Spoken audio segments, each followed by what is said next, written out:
just a disclaimer before we start, there is obviously going to be spoilers from the anime, but also I'm going to go in depth with the manga too, so just a little heads up. Black Lagoon, right? That's a pretty cool anime, you know? The anime with a bunch of guns, fat titties, you know?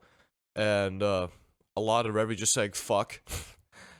So much so that there's a whole compilation on YouTube where it's just her just saying fuck. And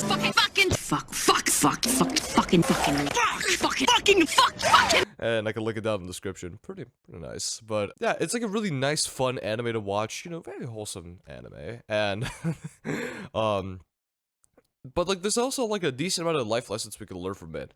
And the one thing I want to talk about in this video is about how Black Lagoon talks about freedom and like shows really what freedom is, right? And mainly how it's portrayed through Rock, or Rokuru Okojima, or I think that's his full name, I don't know.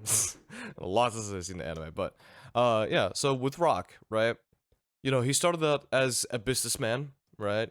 He was working like sales, and all of a sudden he got taken as a hostage from the Lagoon company, and they're like, yo, we're gonna hold you ransom till we get your money, and then you'll leave. And then like you know, eventually the businessmen were like, you can go ahead and keep it. We don't give a shit about him. Whatever.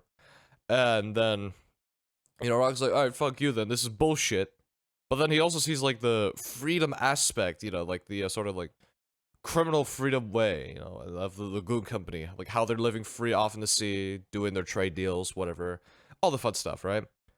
And then Rocky's like, oh hell yeah, I want to do that shit, you know, that's pretty badass. And then you know, takes his tie off and then, you know, starts to rebel, basically. And hence, this is where the transformation begins, you know, where, you know, he gets into Ranapur, he's trying to get used to the city, and he's in, like, a completely different environment in, like, the Wild West, essentially.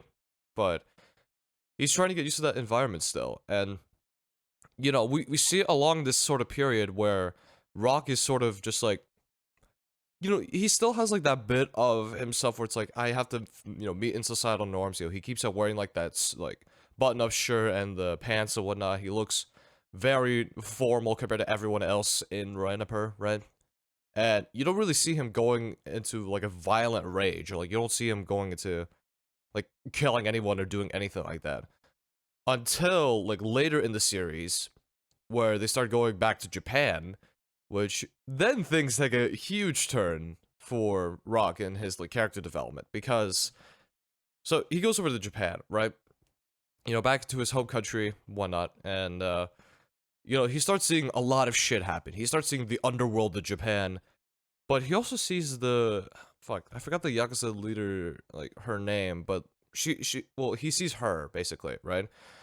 And you know, Rock sort of has like this connection to sort of like to Rock, it seems like this is like she's still in that overworld, if you will, in like the normal world and society living about, but was dragged down. And you know, there's a bit of Rock that's like, I want to save this woman. I want her to live in this like normal society, right? To, you know, be free out of this situation, to escape from this. But which, ironically enough, is you know, something he doesn't take up, right? But ends up learning from her. It's like, oh, well, what do you know? You know, you delve into this world all for fun, all for fun and games, right? All this sort of shit.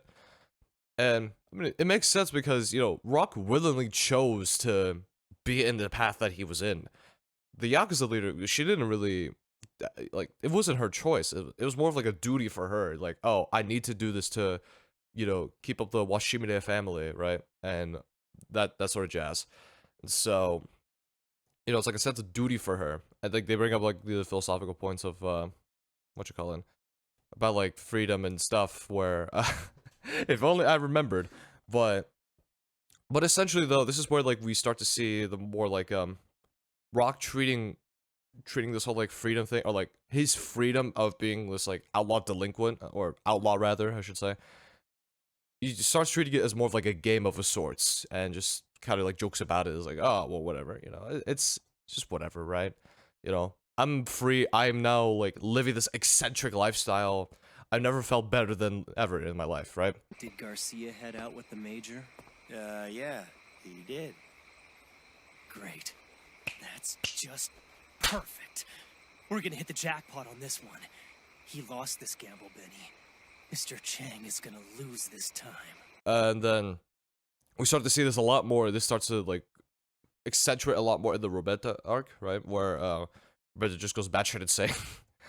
and you know, like we start to see this descent of Rock, and like if you keep on reading more in the manga of it, you start to understand a bit more of Rock's character. You know, he's a little bit like he's got more used to the city. He understands a lot more. Like, he becomes more cynical. Actually, he starts to really understand how the city works and everything. And once I bring in like the Chinese hacker lady, right? God, if only I remember the names.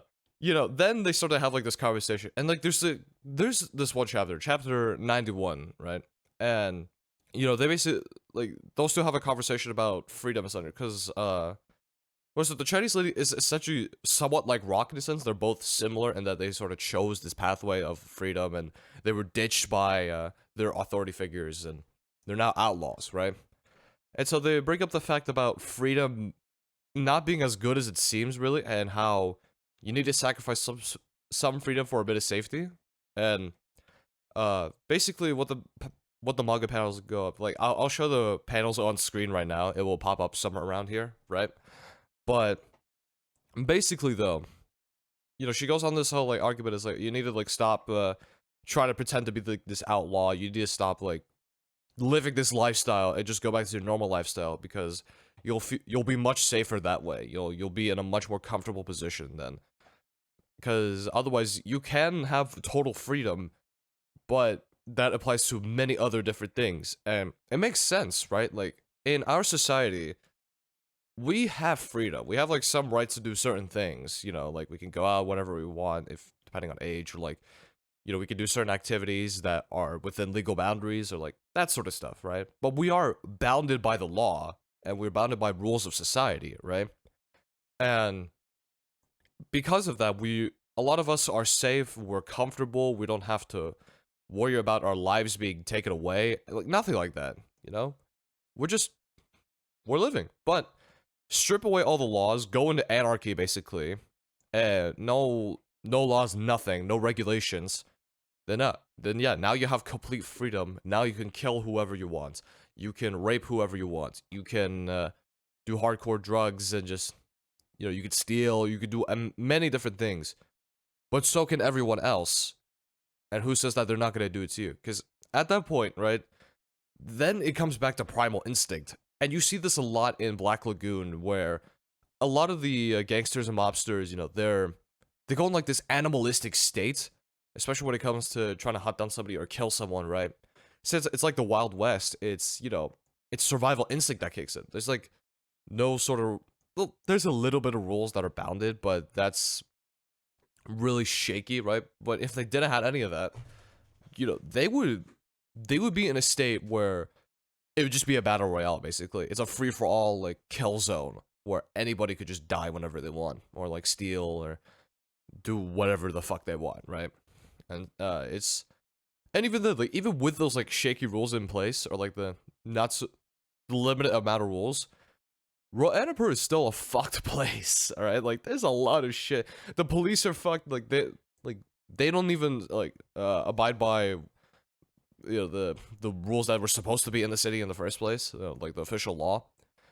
They're just following balalaika and like whatever laws that they put along with Chang, and like the higher up people, basically those who really control the city. And it's just chaotic overall. There's a lot of chaos that happens in the city because of this like limited law, right? So, you know, with that conversation I mentioned before, chapter 91, right? That conversation just shows like, okay, well, yeah, we need to sacrifice our freedom and some things in order for our safety, our protection, but also just for the sake of living in a society and to be able to grow and prosper as people, you know? And I feel like with a couple of manga, like the couple panels that again were shown on screen, again, like they really just show the point very well, and I feel like it's done in like a very nice, clear, concise way. It is just beautifully well done, I would say, and allows us to ask this question: is freedom a good thing? Like, do we actually want to have a lot of freedom? Because a lot of people would say, well, yeah, duh, I want to be free.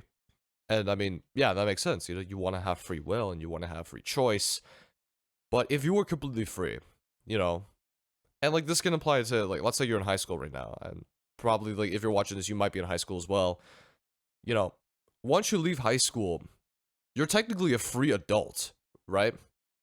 You have all the options you have in the world.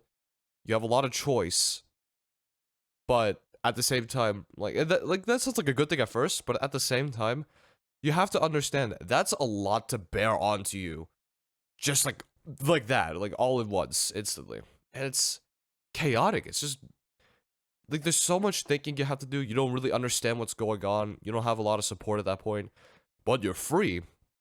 You have free will and free choice, right? So like you could go to college, you could get a job immediately, you can go serve in the military, you could go and party real hard if you wanted to, you could do hardcore drugs, you could be a criminal, you could make your own business, you could do so much shit. But where do you begin? Or rather, like, do you feel safe with having a lot of these options? Because chances are, you know, if you're in high school, you're most likely going to take influence from your parents, and you're going to go to college, most likely, right? And, I mean, that's how I was, too. You know, I was in that sort of position where I didn't know what I wanted to do. I thought I wanted to serve in the military, in the Marine Corps, actually. But my parents had a heavy influence on me, and they just shoved me into college and into this, like, medical route. And here I am. And, you know, like, again, there's, like, a sort of balance you need with freedom, right?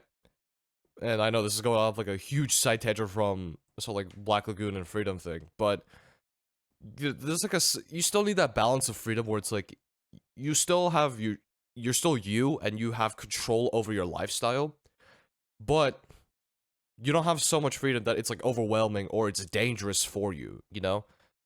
And in a sense, you're almost kind of bounded to a lot of issues then. Like, you kind of, sort of backwards in a sense, but, like, you kind of lose your freedom. And that's where I go onto this other question where it's, the characters in Black Lagoon, do they truly have freedom in Ranapur? Because, well, I mean, yeah, sure, there's, like, no laws there, as mentioned previously. You can do whatever the fuck you want, and everything and all things you want to do, right? But, again, are they really free? Because as I mentioned, there's, like, the council of people, there's, like, these rules, right? And there's, like, the social hierarchy, too, with, like, power and organizations, you know? And from a societal aspect, yes, they're free. But in terms of, like, spiritual aspect or sort of, like, fulfillment or anything like that, well, not really, because a lot of the characters, like, if we look at Revi, for example, I think Revi's a great example of this, because we get to see, like, a bit of her past, especially in, I think the Roberta arc, that's where it's, like, emphasized heavily, right? You know, we see her past, and we see her past, like, a couple clips as well, but, you know, it's a fucked past, you know, like, she was in New York, and, you know, she was, like, abused, basically, didn't have, like, good parents and all that, just was out of the streets, and even got fucking raped in prison, so, yeah, there's that, unfortunately, all fucked, but, yeah, there's all that, but yeah, but the thing is, like, she ended up escaping from New York and, like, going off in this, like, Black Lagoon trade company, and just doing all these things in Thailand and in Japan, like, all doing international trading, basically, right? But she still is bounded to those, like, traumatic experiences. She still has all these things behind her back, and, like, all these experiences that she tries to emphasize to Rock is saying, like, do you really want to live this life? You know, this isn't the life you want. I went through this. This is not as fun as you think it is. This is not like your fantasy you think it is. But, of course, Rock ignores all that and delves into this pathway and ends up just, well, kind of ruining his life in a sense. It goes in, like, a downhill descent from there. The manga doesn't go any further than that. There's, like, one more arc after the Chinese hacker arc, but it doesn't, again, go too deep than when, I'm not sure that was, like, the end of the story or whatever. But, either way, though, I felt like if they were to continue with that story more, then yeah, we would have probably seen Rock having, like, a lot of philosophical conflict, like self-conflict with himself, and just thinking to himself, like, oh my god, I really wish I was back in Japan, or like, just you know, oh my god, why the fuck did I choose this lifestyle? I regret it. I understand Revy now. Like, a deeper connection, basically, right? And yeah, I mean, that's really all I have to say in terms of like the Black Lagoon review. And just to summarize everything up, though, you know, just freedom in and of its own sounds great on paper. It sounds amazing, right? Living a free lifestyle, doing whatever you want, awesome stuff. But freedom comes with a lot of responsibilities behind you.